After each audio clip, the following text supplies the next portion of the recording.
All right, so let's get started. So my name is Eric Broomer. I'm a developer. I work on the C++ compiler optimizer, so doing code generation and optimization. And this talk is, native code performance. There's a lot of stuff that's been going on in the conference so far that's sort of web-focused, service-focused. But this is going to be a pretty deep talk about how memory affects native code performance. So first, the question for you guys. C developers, native code developers, let's see the hands. All right, a lot of people. That's awesome. Another show of hands. Who cares about performance? Good.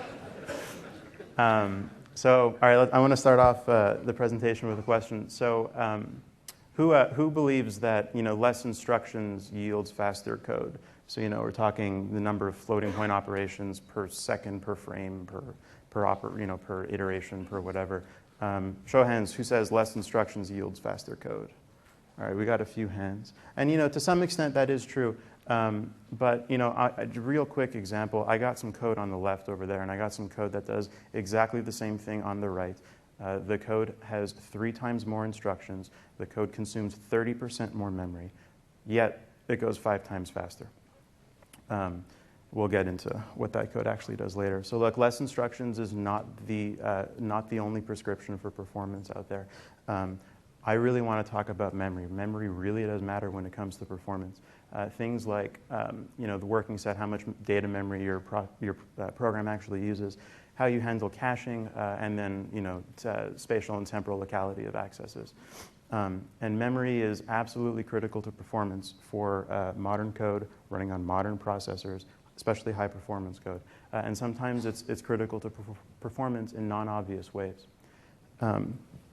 Now, when I think about memory when I'm writing a C or C++ program, right, this is mostly what I think of. I think of how do I allocate my memory? Is it on the stack? Do I use malloc or calloc or new? Or you're using C++, you're hopefully using make shared, stuff like that. But there's a lot more to it, especially when it comes to performance. So really the goal of this talk is a real deep dive, lots of code that's going to be shown, into how the performance of native code is really affected by memory. Memory, the elephant in the CPU. So this is a pretty big agenda, but basically I want to give a brief overview of caches and then just go through a whole bunch of examples just to show things of how memory really affects performance. We're going to go over things like access patterns, parallelization, vectorization, code alignment, and then a few interesting edge cases. So let's get to it. So this is a single core from the Intel Sandy Bridge chip. Sandy Bridge offers 6 pipelines per core. What that means is at peak performance, it can execute 6 instructions on every single cycle. More importantly for this talk, each Sandy Bridge core has 64 kilobytes of L1 cache that's split half between data and half between instructions, and a 256 kilobyte L2 cache. But it's sort of, it's only part of the picture when it comes to the Sandy Bridge stuff. They're really 4-core processors. So on a given die, you've got 4 cores. Each core has 6 instruction pipelines, so each core can execute 6 instructions per cycle. Each core has 64 kilobytes of L1 cache and 256 kilobytes of L2 cache. And then there's a shared L3 cache. And on the desktop version of the chips, you've got around 8 megs of L3 cache. And on the server, the Xeon chips, you can get up to 20 megabytes of L3 cache. Now, something really important that you can get from this diagram is around, somewhere between a quarter and a third of the chip is just cache, right? And if you're looking at a specific core, it's around half. Half of the actual area spent on the die is just spent in cache. Cache is extraordinarily important. Memory is extraordinarily important. This is a different view of that same chart. It's more of a functional diagram. So I've got I've rotated it, I guess. I've got the execution pipelines, the 4 cores on the far left. Each core has its own L1 cache, its own L2 cache. There's a shared L3 cache, and then main memory. Yeah, it's not the prettiest of charts. I apologize. I'm not great when it comes to that. I'm also not very funny, so keep that in mind. So let's look at instruction or memory latency, so how long it takes to access each bit of cache. So let's say we're at that second pipeline and we issue a load instruction. We want to load 4 bytes from the L1 cache. That takes it takes 4 cycles to do that. And in 4 cycles, you can take two 32-bit numbers, multiply them, and produce a result that's consumable by another instruction, just to give you a sense of how long it takes to get to the L1 cache. Anyone hazard a guess of how long it takes to get data from the L2 cache? Just 4 bytes. How many multiplies can we do? We can actually do a lot of multiplies. It's 12 cycles to access data in the L2 cache. It's around the same amount of time that you can take a 32-bit number, take its square root on the chip, produce its result, and be consumable by the next instruction. It's kind of interesting that you can do a square root in the same amount of time it takes to get data from the L2 cache. And the important thing is once you've accessed something from the L2 cache, that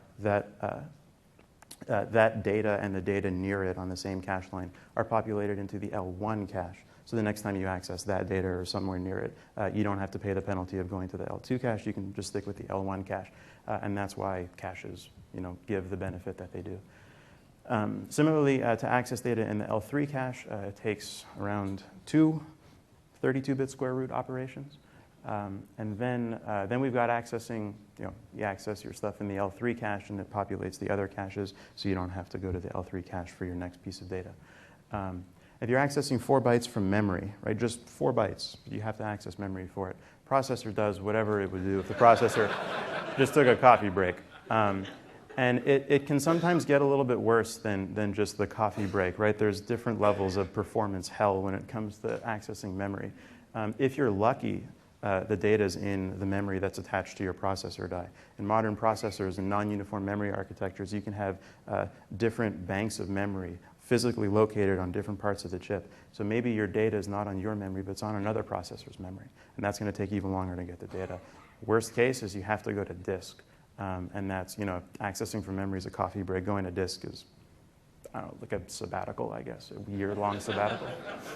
So look, from that last chart, it makes a lot of sense. You want to keep your data as close to the execution units as possible. Hopefully you guys know this already. I mean, that's sort of, that's the stuff that they show. I think they even talk about this stuff in high school now. That wasn't a joke. So let's get started with an example. The first one I want to talk about is matrix multiply.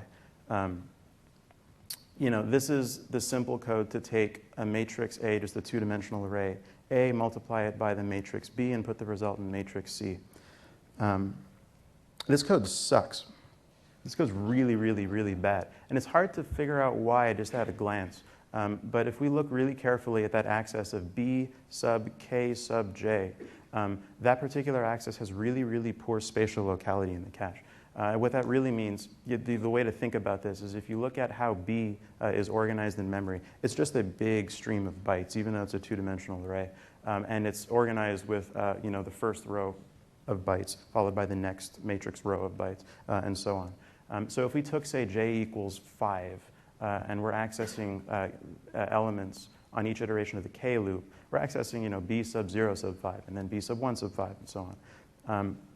And the problem happens if your matrices are huge. So if you're talking about like a 10,000 by 10,000 matrix or bigger, a million by a million matrix, those accesses are really, really far apart, and you're accessing them from the innermost loop. So that's what I mean by poor spatial locality. You've got an innermost loop accessing data that could be miles away from the previous access, and that's going to yield a lot of coffee breaks, as it were. So this code is awesome.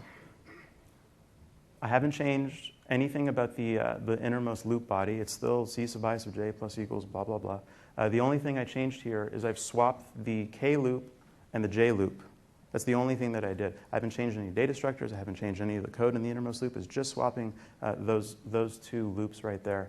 And now if you look at accesses in the innermost loop with respect to that B sub K sub J, we're now accessing B sub 0 sub, say, J equals 5, and then B sub 0 sub 6, and 0 sub 7, B sub 0 sub 8. And the deal is, the first one might miss in, say, the L2 cache or the L3 cache. But because you're accessing data that's immediately after the one you just accessed, these are going to hit in the L1 cache almost certainly. So this is going to give a performance improvement. For a 10,000 by 10,000 matrix, anyone hazard a guess at what the performance improvement actually is? If you've seen this before, it doesn't count. It's not fair. Is it a 10% improvement? Is it a 20% improvement? Man said the magic number. It is 10 times. In fact, it can be more than that. On a really, really powerful processor with a great memory system, the benefit here is around 10x. If you've got a really crappy processor with a crappy memory system, I've seen that number go up to 18x. And the deal is, right, we haven't changed any of our data. We haven't changed really not much of the code. All we've done is we've swapped the two inner loops, just entirely focusing on one single memory access. And it just means we're changing the order in which we're accessing memory, and that's going to give a huge, huge speed up. So, the same performance statement as before. You want to keep your data close to the execution units as possible, but you also got to watch your access patterns. How you guys doing? Is that okay? Oh, we got a question. Just real quick, how come the compiler doesn't fix that? Good question. So the question was, why doesn't the compiler just fix that?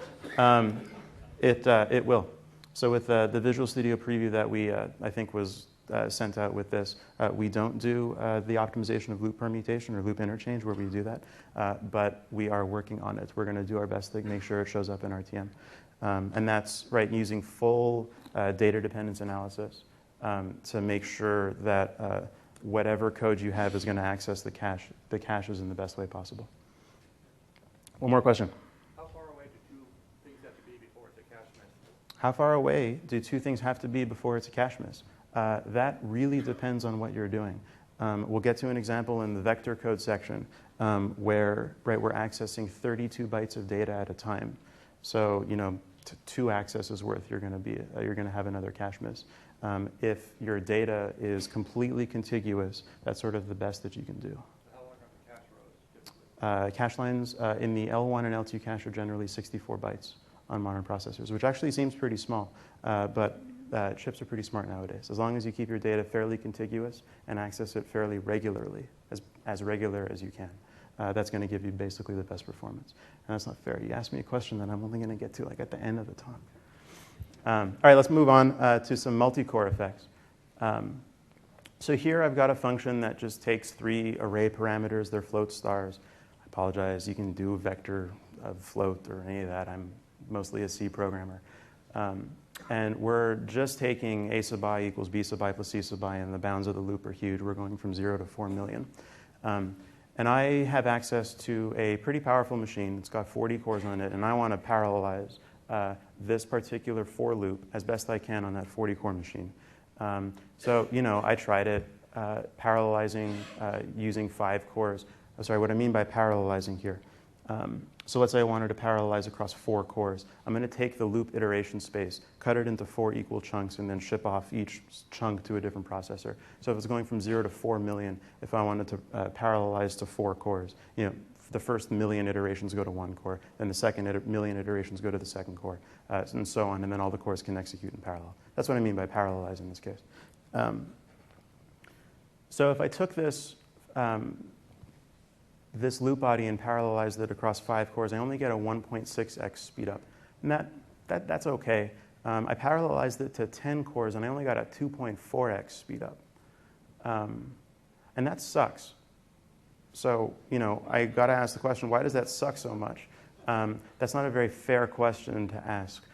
So instead, I want to ask the question, how much time is actually spent loading memory? Keep in mind, this is a memory talk. So someone, how much time in this particular, the context of this loop body, how much time is spent loading data from B sub I and C sub I compared to adding them together, compared to doing the I++ and comparing I is less than 4 million? Anyone hazard a guess? 99%. Okay, good. Yes, all of the time in this loop body is spent loading from memory. The time doing the add and the comparison, they basically comprise 0%, 1%, 2%, whatever.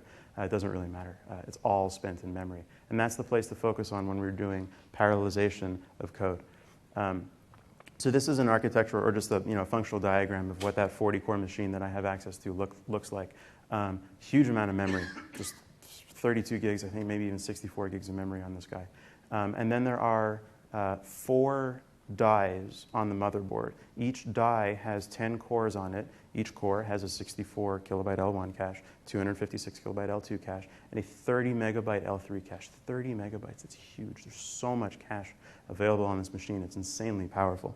But what really matters is what my data is. So I'm accessing 3 arrays They're float, so each element of the array is 4 bytes, and I'm accessing 4 million.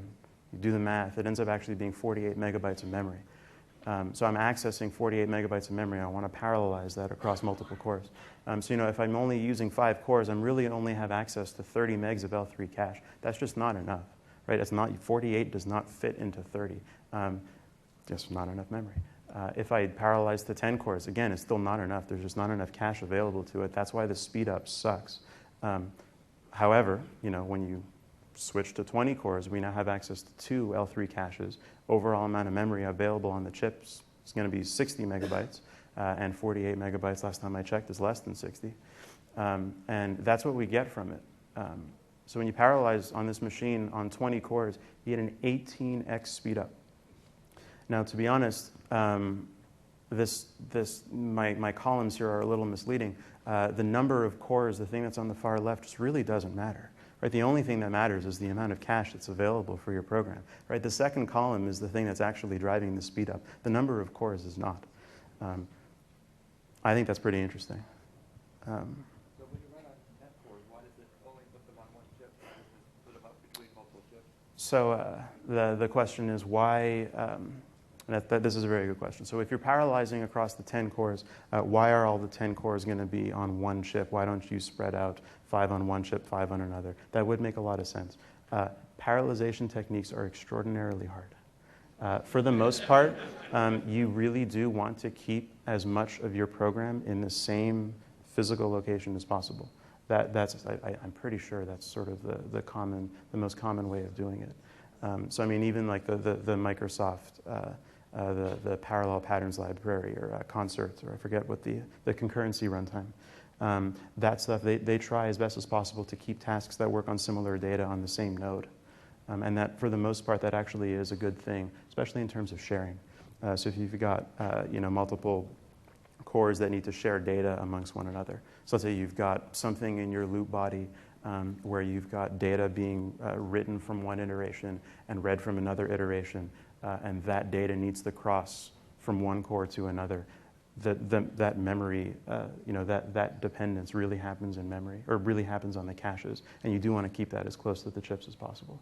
So for the most part, so this is a really long-winded answer to your question. I'm a long-winded kind of guy.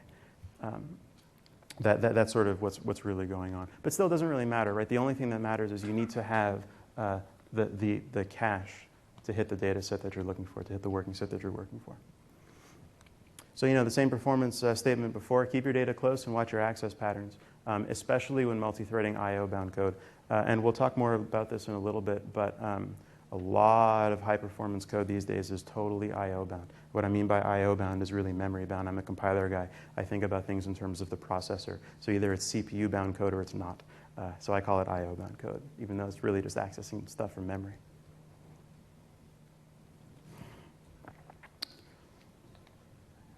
You guys okay? Making sense so far? Nothing too crazy. So let's move on to a cool example. Hopefully you've seen this program before. I think they demoed it at the last build talk. It's a demo that we've been showing for some time.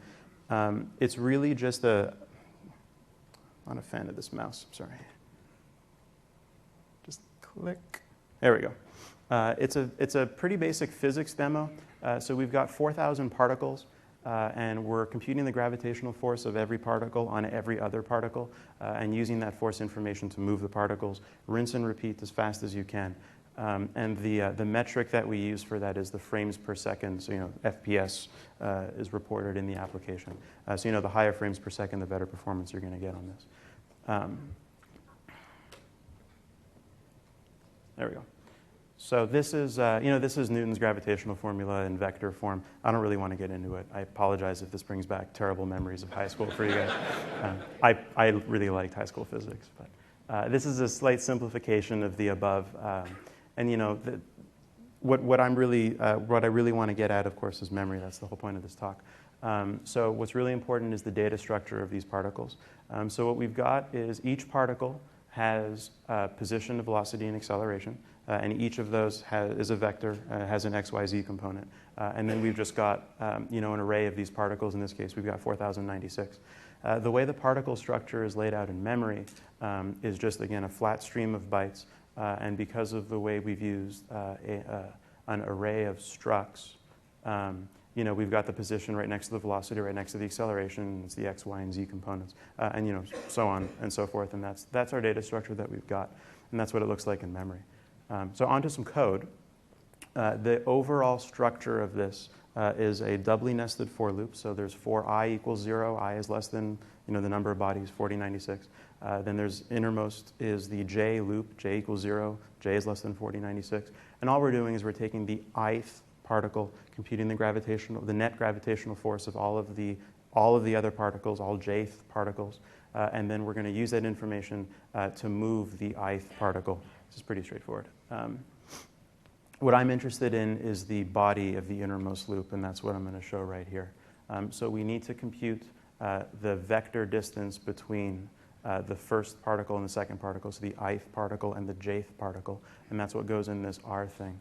And then we compute, the gravitational parameters. It's the square root of the sum of the x, y, and z components squared, that kind of stuff. And then we have this computed net acceleration vector that gets incremented with each for every j particle. Right, enough of the physics stuff. Let's just talk about this as if it were C code or C++ code. So in this innermost loop body, we've got 3 loads. Right, we're loading particles sub j dot position x position y position z. We are loading the ith particle as well.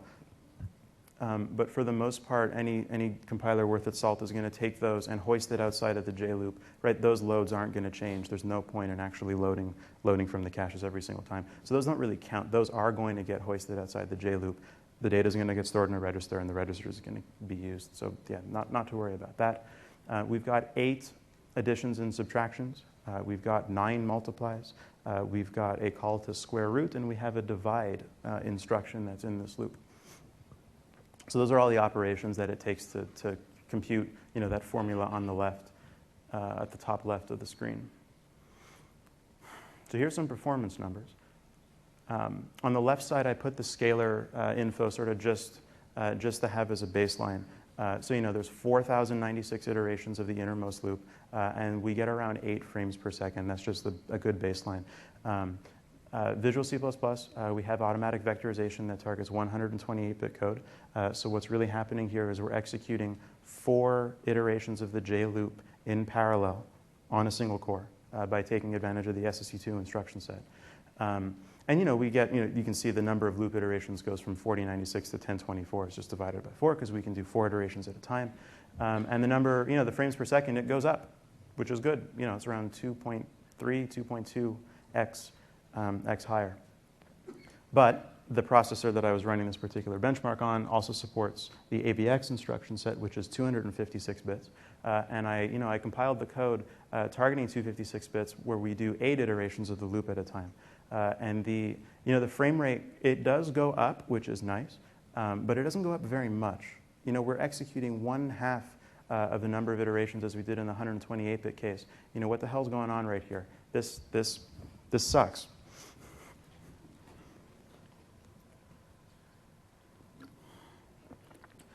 So question for you guys. Let's look at that innermost loop again. What's hot? Right, we've got 3 loads, we've got that hoisted stuff, and that doesn't count. We've got a square root, a divide, 9 multiplies, and a bunch of additions and subtractions. Anyone wager a guess at what the processor is actually doing? It's accessing memory, yes, of course. That should be clear by now. The answer to most of my questions is going to be memory. Yeah, from the processor's point of view, it's spending more than half of the time not just accessing memory, but handling these 3 loads. So it doesn't really matter. You could add another dozen multiplies to this, and it's not going to change the frame rate at all. You add more divisions, more square roots, it's not going to touch the frame rate. Really, most of the time that's happening here is spent handling a load of particles sub j dot position x, position y, position z. And I want to dive pretty deep into showing why that's the case. So keep in mind, I'm focusing on the 256-bit case where we are executing 8 iterations of the innermost loop body at once. And the way we have to load data from memory is this, load data from the particle array into the YMM registers. YMM is just the name of the registers that we have for the 256-bit. So I've indicated here the X positions for 8 contiguous particles. So particles sub j dot position dot x, particles sub j plus 1 dot position dot x, and so on and so forth. And the idea is we got to get each of those, light blue boxes into each of the individual components of the YMM register. And the way we do that is with 9 instructions. 2 of these vmove ss, 6 vinsert ps, and 1 of these vinsert f128. It doesn't really matter what they do. The point is that there's 9 of them. And that's just for the X position. Then we have to move on to the Y position. And again, to get all the Y data, it's another 9 instructions that are dealing, basically loading memory and shuffling it around to be able to store it in a YMM register. And then again, the same thing for the X, or for the Z position.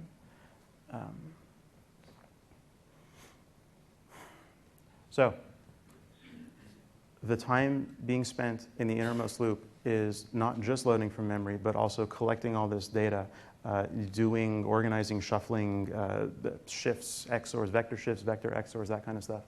So what can we do about it?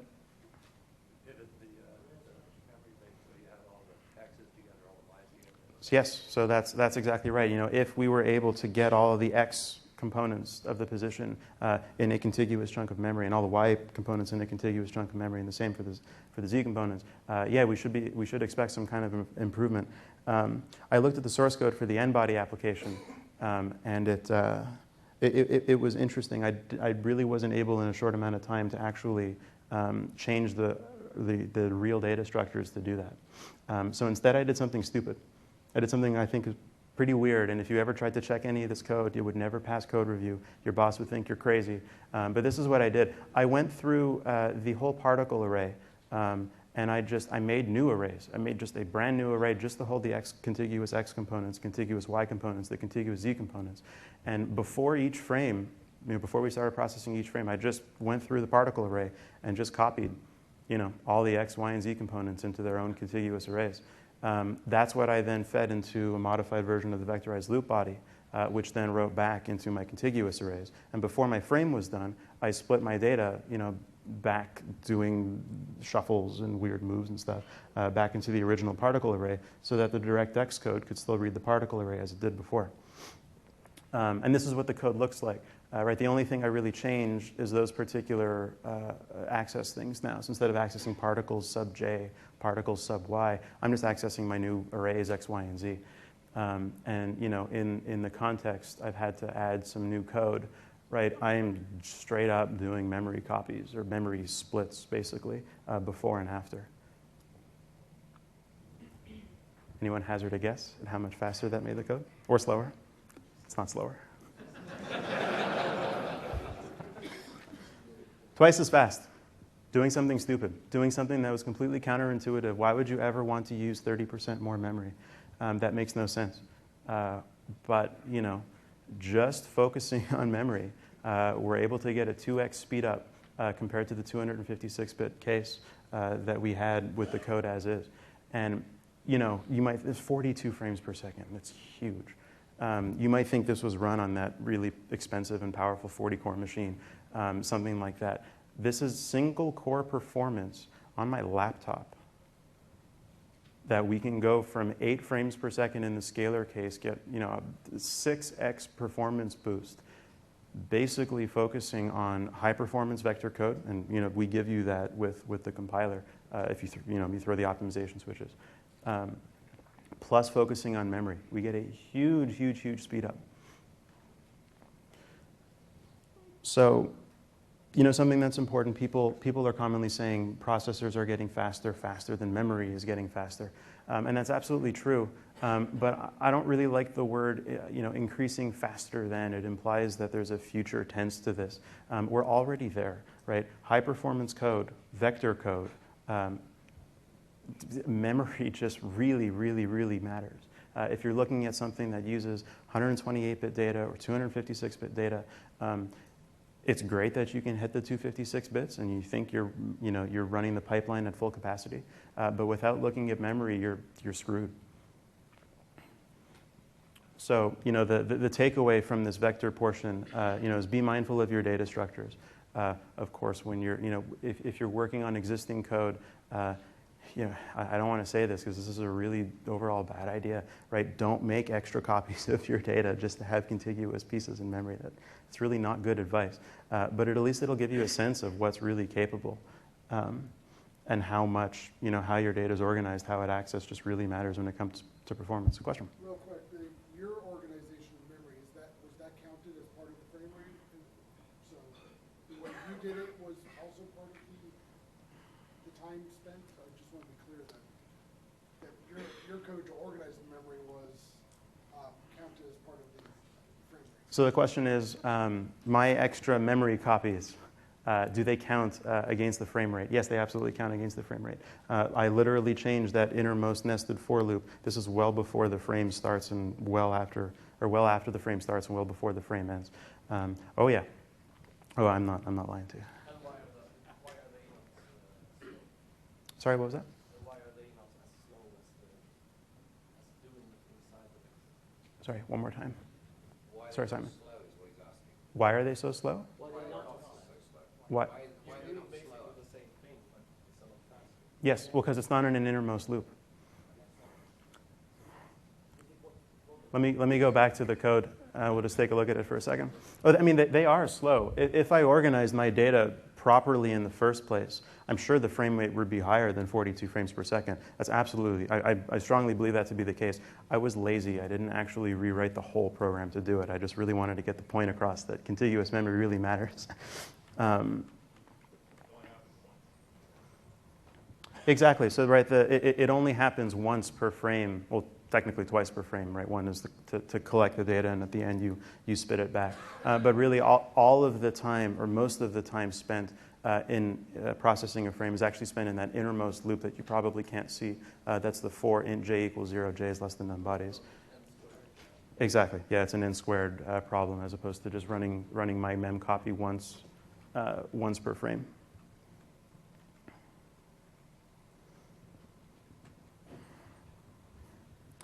All right, I want to spend a little bit of time talking about alignment, especially how that pertains to vector code, because this is extraordinarily important. So the way I like to think about alignment is in terms of cache lines. So here's not the prettiest of zoom-ins of the L1 cache. It doesn't actually look blue or anything like that.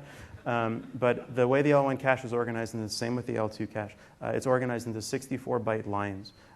So when you're operating, you load 4 bytes of data, say from the L2 cache. 64 bytes of data will come into the L1 cache. It's the neighboring bytes of that 4 bytes that you accessed. And when we talk about cache lines, for the most part, the unit of measurement of cache is really the cache line. So if I'm accessing 32 bytes of data, which is 256 bits of data, which is basically the AVX 256-bit stuff that we were doing with the physics simulation before. This would be an example of an aligned access. And if I access the next 32 bytes worth of data, that would also be an aligned access. And basically what alignment's going to give you is what I like to call good cache line density. I don't know if that's a real word or not, but I use it anyways. Cache line density, what I mean to say is you're accessing 2 elements of memory, 2 30-byte elements of memory, but you're only accessing 1 cache line. That has good cache density, and that's good for performance.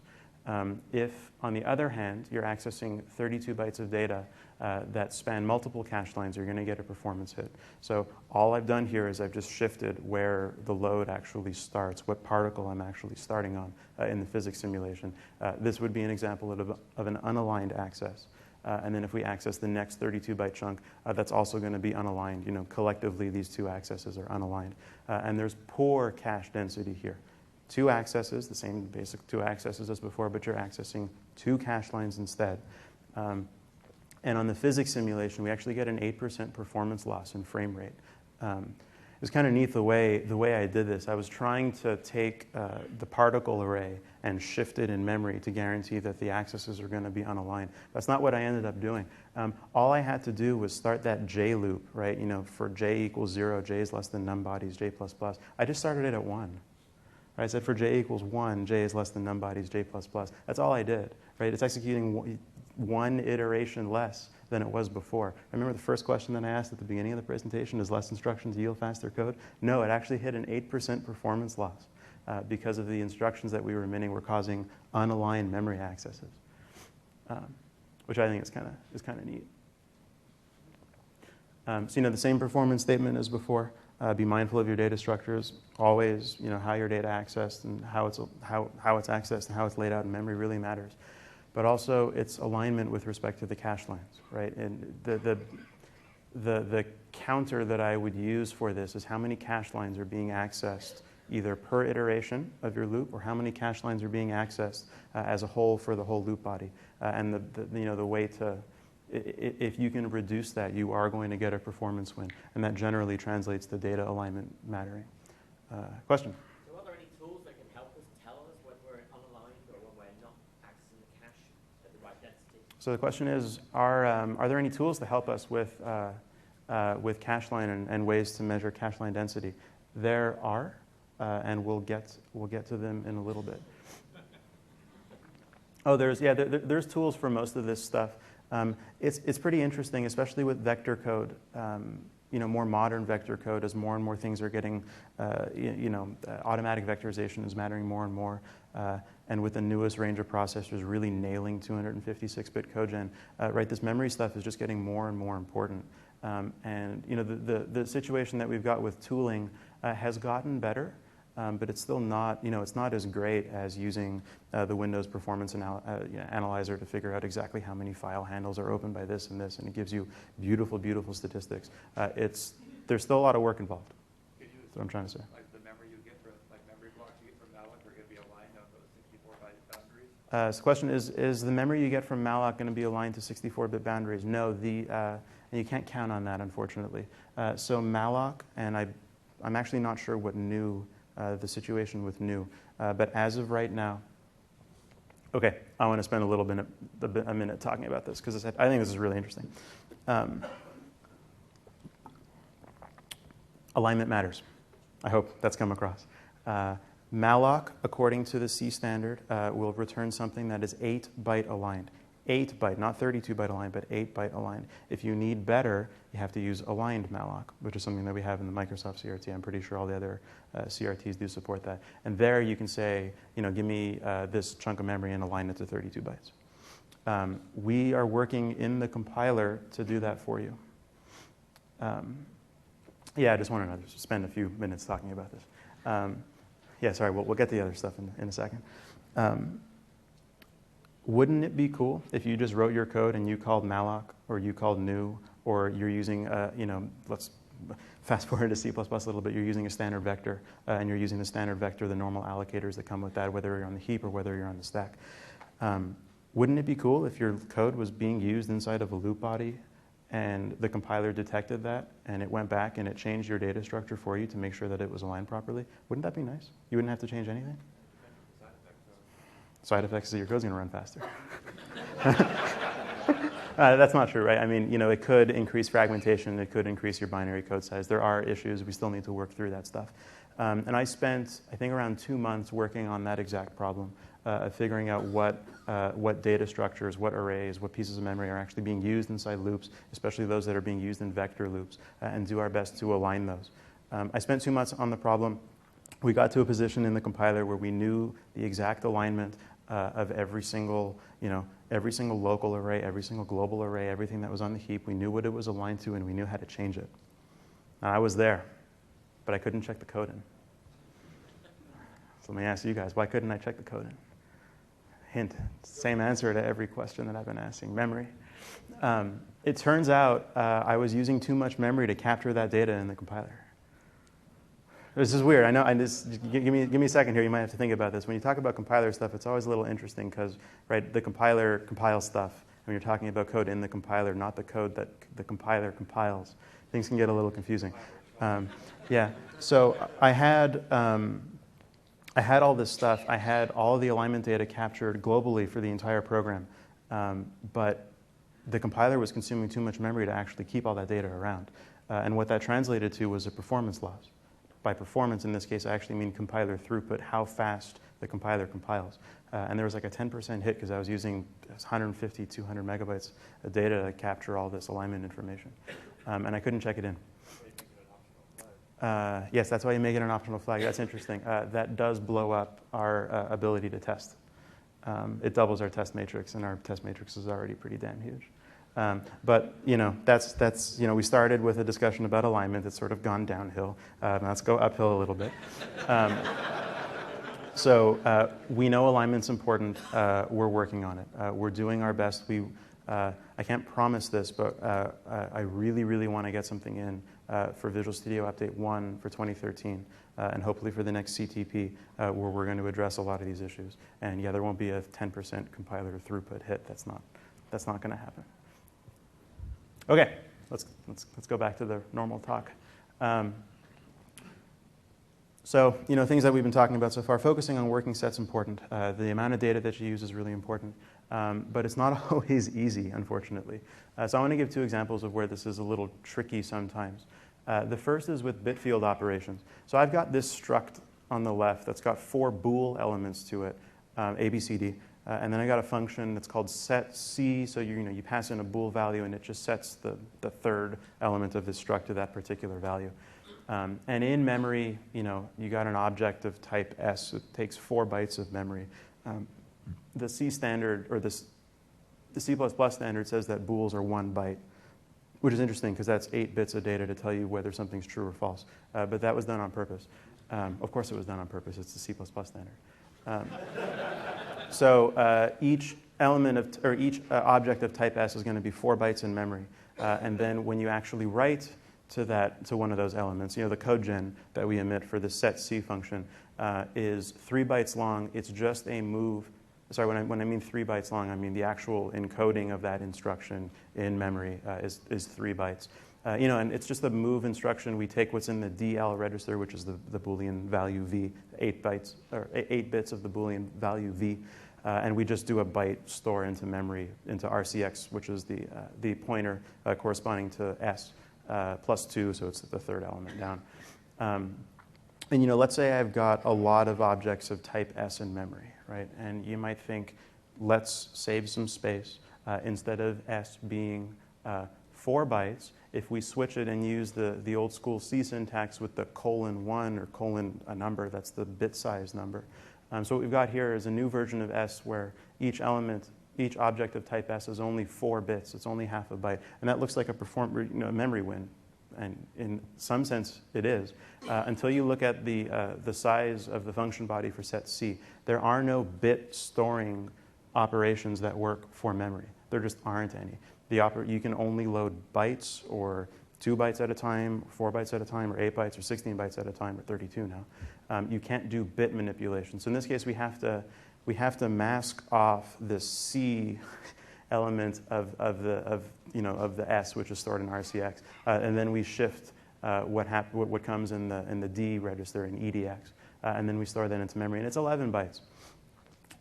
The code size is 11 bytes. So you got to ask yourself, how much are you really saving by changing your data type here, especially going to bit field specifically? And you might back.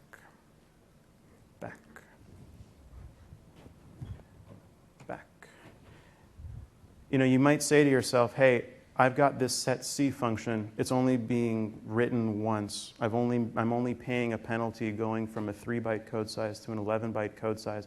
I'm only paying that penalty once, and I'm saving all of this extra memory because there's a lot of objects of type S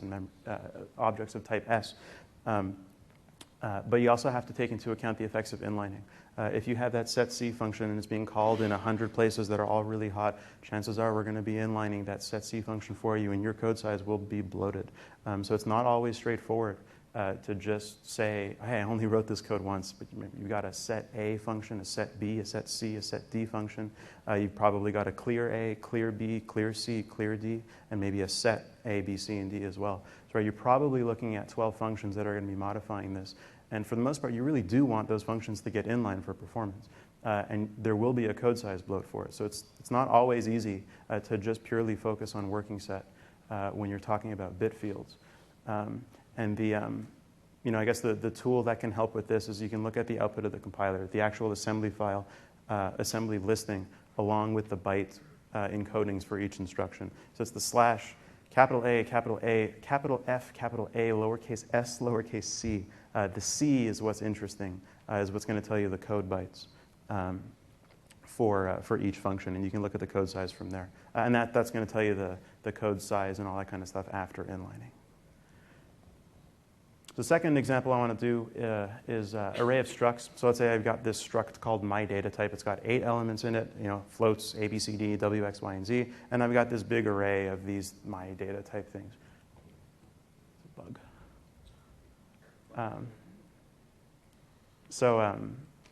Let's just say I happen to know that my A, B, C, and D fields are really hot. They really matter for computations, and my W, X, Y, and Z are really cold. So maybe these are the final results of some complex computation, or whatever. You can, I'm sure, think of examples for that. The way my data array is going to be stored in memory in terms of 4 elements of hot stuff, 4 elements of cold stuff, 4 elements of hot stuff, 4 elements of cold stuff. And what it really matters is if you look at this diagram, another beautiful cache layout diagram that's just nice and blue. Right, I've got the execution pipelines on the left. Those are my 6 instructions per cycle pipelines. Pretty expensive core. And if I access 4 bytes from my data and say the data is in the L2 cache, we're going to bring that data into the L1 cache and all the data that's around it, right, 64 bytes at a time. And then we say we access the 4 bytes of the next element, and we again bring that data into the L1 cache. The deal is we're wasting room in the L1 cache with cold data. There is no point in doing that. Why? In this particular case, why are we wasting half of the L1 cache, right? You could just take a computer and run it with less, just turn off half the cache and you're going to get the same performance. It's just a huge waste.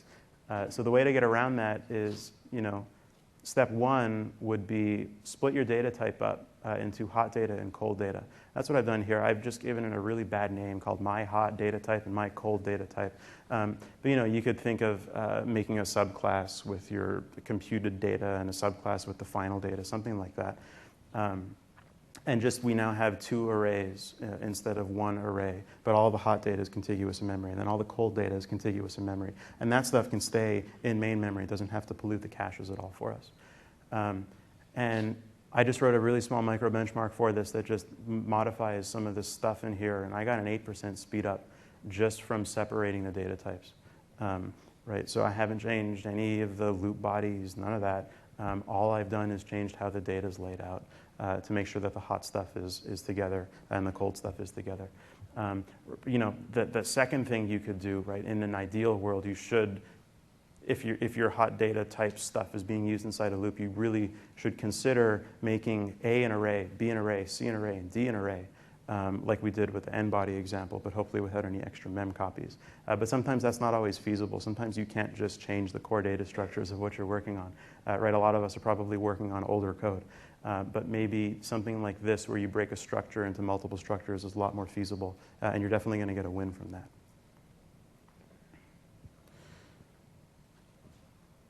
So just to recap stuff that we've talked about, watch your access patterns, right? That matrix multiply example, right? We didn't change the innermost loop. We didn't change the data types. We didn't change anything about the arrays. All we changed is how memory is being accessed, the order in which the memory accesses show up on the wire, and we can get a huge, huge performance from that. You want to keep your data as close to the execution units as possible, especially when you're doing multi-threading. Multi-threading of IOBound code. And if you're looking at vector code, there's a very, very good chance that it is IOBound. So keep an eye for that. Alignment matters, right? Especially for vector code, you want to be looking at cache line density.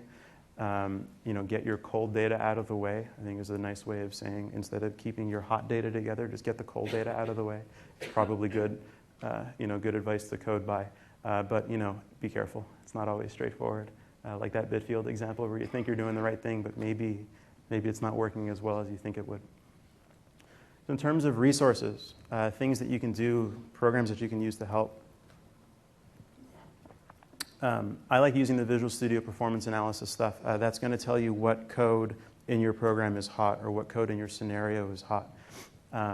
If you need information specific to caches, how many L1 cache misses, how many L2 cache misses, how many L3 cache misses, how many of those cache misses are due to alignment restrictions, or how many of those cache misses are due to the memory bus is currently in use because another processor is using it, stuff like that. You're going to have to go to the hardware vendor performance analyzers. So Intel provides the vTune program, which is great, and AMD provides Code Excel, which gives similar information. You can really dive deep into process counters, or processor counters, CPU counters, and that's what those are really going to give you. So this is sort of a, you want to do a mix of these things. Sometimes the Visual Studio Performance Analyzer is good enough. Sometimes you got to go really, really deep into vTune or very, very deep into Code Excel. Some other tools, so things that are baked into the compiler, right? The FASC switch is going to give you the assembly output, including the actual bytes that represent the instructions. That's going to give you information about code size. You can also look at the assembly of your hot loops and just take a look. I don't know how many people actually read assembly code anymore, other than me, but it's it's really useful. It's also really cool. I like looking at assembly code. There's a linker switch /map, which is going to produce a map file. That's going to give you info about any global data, including its address. So that'll tell you if any of your global data is unaligned, which is extraordinarily useful. There's an undocumented switch. This one's a doozy. /lowercase d1 report single, capital S, class, capital C, layout, capital L, and then you give it the name of the structure that you want to see the class layout or structure layout. That's going to give you how the compiler is going to lay out your class, or how it's going to lay out your structure. So if you got a struct that's got an integer followed by a bool, followed by an array, followed by a pointer, and the struct is called blah, you can do CL D1 report single class layout blah, and you're going to get a visual aid as to how the compiler is actually read, how it's laying your data out. This can be really useful, especially for sometimes you just look at the code and you don't have all the data types accessible to you. This is going to give you right from the compiler how your data is going to be laid out for that structure. I think that one's a really useful switch. You can search for it on the internet. You'll see some blog posts where we reference that. And the last thing is a program that you guys might not know about. It's pretty new. I think it came out in 2012. It's called VMMap. VMMap is a sysinternals tool from Mark Rusinovich, and it tells you basically all of the memory information from the operating system's point of view for your program. It's going to give you all the info about the working set, the private data, all that kind of stuff. It's going to tell you what of your data is on the heap, what of it's on the stack, how much stack space is left. It also updates in real time. This can give you some really interesting information of sort of where to start looking in your program for memory issues. I really like using VMMap. Take a look at the compiler switches. Oh, sorry, I'm switching topics here. So in terms of overall performance, so not just memory anymore. I'm taking the memory hat off. I've had it on for an hour now, but now we're just talking overall performance. Take a look at what's going on in the compiler switches. There's stuff in there that we add new switches all the time. Take a look at the floating point switches, FP-FAS in particular.